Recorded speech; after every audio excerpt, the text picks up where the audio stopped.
Friend, আজকে আমরা যে জিনিসটা নিয়ে আলোচনা করব সেটা হলো যে হোয়াট ইজ সেভার্স। সেভার্স কাকে বলে? সেভার্স হলো একটা মর্নিং রিচুয়াল। এতে সাইলেন্স, এতে অ্যাফার্মেশন, এতে ভিজুয়ালাইজেশন, এতে এক্সারসাইজ, আর এ রিডিংস, এসে স্ক্রিপ্টিং। তো বিস্তারিত জানতে গেলে আপনাকে মর্নিং মিরাকেল বইটা পড়তে হবে। সাইলেন্স মানে চুপ করে থাকা, সকালবেলা উঠে ঘুম থেকে উঠে একটু চুপ করে থাকবে। এতে affirmation, I can do it, I must work this work.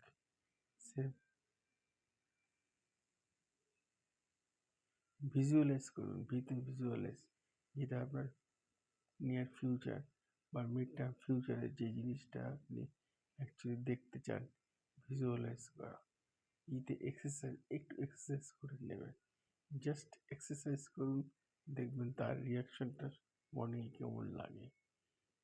Arts reading, just ভালো জিনিস একটু পড়াশোনা করুন। আর স্ক্রিপ্টিং মানে হচ্ছে সারাদিনের গোলটাকে আপনি 3-4টে জিনিসের মধ্যে লিখে রাখবেন, দিয়ে দেয়ালে চিপকে দেবেন। তারপরে আপনি আবার নেক্সট ভিডিও থাকবেন এবং দেখবেন।